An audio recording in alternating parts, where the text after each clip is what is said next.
Hey everyone, it's Ellis, and this is the Season 15 Patch 13 Notes Rundown. So we're just going to get right into things. This is the MSI Patch. There's not a whole lot of meaningful changes, and so we are just going to sort of blitz through them. There's the new ARAM, there's the new Arena. Arena is now coming back for 12 months.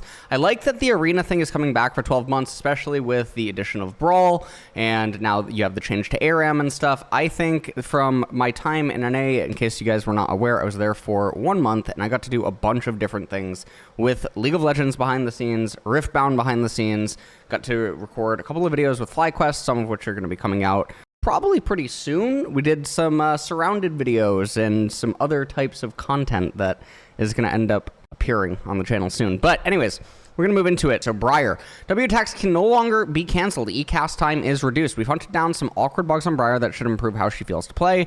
So Blood Frenzy can no longer be canceled. E-chilling Scream. Cast time after channel 0.25 seconds. Scaling down with attack speed to 0.15. Not really anything super noticeable, but again, yes, I guess she will feel better.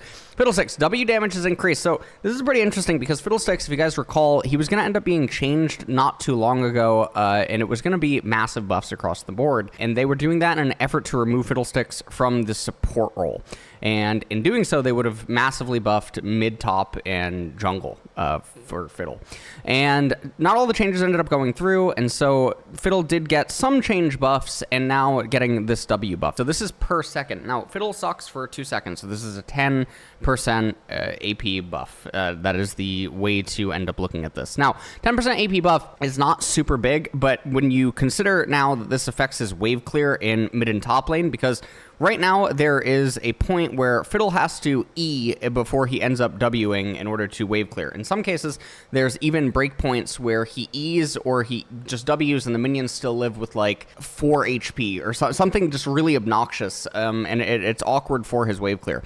So for this, massive buffs for mid and top lane Fiddlesticks. For jungle Fiddlesticks, I'm actually not sure how this speeds up his clear because, again, it's an AP buff. You don't have AP in the jungle until way later, which means that for the first, like, 6 clears, I don't think this is doing anything. You don't have any AP even on the first clear, and even if you did have AP on the first clear, let's say that you have the adaptive, so you have 18, you're getting 1.8 damage on the suck. Let's say that you suck something off, 2 times, 3.6 damage. It's just really weird. I don't think this actually does anything for Fiddle. So it's just very strange. Gangplank, W mana cost is decreased, R cooldown decreased. They saw that Solar Baka is struggling in Korea and decided that, Gangplank needed a little bit of love here, as Q Parlay mana cost is going to go down actually by 5. Which is quite noticeable. So every 11 Qs, you get a free Q now, for the most part, right? Actually, that number goes down by rank 3. So, yeah, you're probably going to end up getting 1 to 2 free Qs in lane now, which, okay, very cool. Arcane Barrage going down by 10 seconds, not the end of the world. Changes like this, obviously, always placebo. Irelia, passive attack speed increased at lower levels. So this is actually really interesting, because I was just talking about Irelia competitively, both at Riot and not too long ago on someone else's stream when I was in NA, talking about how difficult Irelia is to just pilot in general. Passive Ionian Fervor, attack speed per stack 7.5 to 25% based on level, to 10 to 25% based on level. Max attack speed 30 to 100 to 40 to 100, so not super big. Again, this is if she's at absolute max stacks. Now, yes, this is going to help her weave in probably an extra auto worth of damage in like a very big extended trade, but it's not the types of changes that's gating Irelia from being competitively viable. And when a Rail King can't make Irelia actually look anywhere close to viable, I think we have a really big problem. Kindred, R cooldown decreased at lower ranks. So the biggest change from this is, so now you get the old rank 2R at rank 1. And then because the fall-offs at rank 2 and rank 3 are almost not noticeable from the old ranks, I think what's going to happen here, and I talked about this with Griffin, is Kindred's just going to put 1 point in R now. That's all that you do. You just put 1 point in R, and you fast max all your other abilities. So you're going to have all your other abilities basically maxed out at level 15, 16, right? And that's a nice indirect buff to Kindred's other damage sources. So very nice. You just get an additional skill point and other stuff, and you don't have to put that extra point in an 11. Nidalee, Q damage increase based on range increase. Q javelin toss damage increase based on distance traveled is going to go up by 25%. That's actually really big for AP Nidalee. Now, the thing is, is AP Nidalee is almost not being played. She's almost played as a utility champion. She's played as an attack speed. So she's played as a AD lane neutralizing top lane that's very obnoxious and stifles a lot of matchups.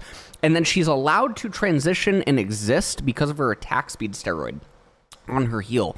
So when you pair her with hyper carries in the ADC department, or even like a champion like a Zir or something in mid lane, Nidalee's ability to transition from being this weird, awkward, split-pushing lane bully into something that actually helps the team is very interesting. Now, for the AP components, you know, that she's going to be building inside of the jungle, you don't really see her in that role, and a 25% increase is not enough justification for a max range spear to just suddenly start going AP. So, whatever. Rammus, health growth increased, W armor, magic resistance is increased. Health growth is going to go up by 6, so, you know, not super big, but okay. Bonus armor and magic resistance is going to go from 27 to 47. That is disturbing. That he's actually getting, that's really weird, actually. He's getting a lot of extra bonus resists on W. That's quite a lot. Okay, that's really weird. Okay, Ryze, W damage is increased, monocross is adjusted, W rune prison is going to, so it's going to lose its base damage, but, wait, what? Unless this is inverted, was it supposed to be 60 to, it might be inverted. It might just be going up by a flat 10. I mean, that's actually interesting if it does just go up by a flat 10, because this is a spammable ability in lane.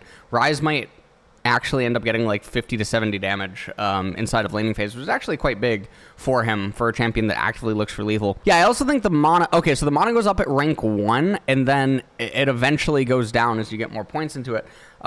So W, you're not going to have points in this until way later. That's just super weird. Twisted Fate, our cooldown is increased, so just a nerf to solo queue, I guess, Twisted Fate, whatever. Vi, passive shield is decreased, so she's losing 2% max HP. So for context, she's losing half of an auto attack on her shield, okay, by like mid-game. So like, you know, level 7, level 8 or something, Vi is losing half an auto on her shield, so it does nothing. And then even in the later stages of the game, this change is effectively nothing either, so it just doesn't matter. Yorick, base armor is decreased, so they're making him more abusable in some of the matchups in laning phase. This does make him more susceptible to some of his AD counters, but obviously for his AP counters, it doesn't do anything. And then that is it as we get into other balance changes. And then you get into the skins. You get now the skins are really gorgeous. The skins, when I actually first got to see these about a month ago, yeah, it was actually about exactly a month ago that I got to see these skins. One of the things that I will say, wait, where is it? Wait, is it not here? Oh yeah, okay, the Spirit Blossom Morgana, there is so much going on the screen. There is absolutely a crazy amount of things that are happening on the screen. The Zed skin is absolutely bonkers in-game. The Zed skin is absolutely gorgeous in-game. One of the prettiest recalls and everything that I've seen on a champion skin. So that one's definitely, like, you get your bang for your buck there. Morgana skin, also, you get your bang for your buck. The Kale skin also looks pretty cool. I just hope that they do something with Kale. I don't know more than that, but that is actually it for the patch notes. This was really, really short. You know, not a whole lot of changes. And guys, I mean, I'm going to make like a recap video on my main YouTube channel and stuff, because I was there for a month. I was actively like behind the scenes at Riot. I got to talk to a lot of people, and just balance is difficult right now. It really is. I've been saying this honestly for a really long time. The game is in such a balanced state that it's really difficult to actually deploy changes that are meaningful. Now, I do think that like chaotic changes with hotfixes and stuff like that in order to forcefully shake up the meta and forcefully just, you know, cause chaos and everything else, I think that that stuff is very valuable. But I think that that is a whole topic for a different, you know, that's a topic for an entirely different discussion. So that is it. Remember, you can like, subscribe here on the FlyQuest YouTube channel, and the patch notes are coming back, and they will be here regularly every 2 weeks on the day that they release. Shortly after they release. And that is it. All right, see you guys later. Bye.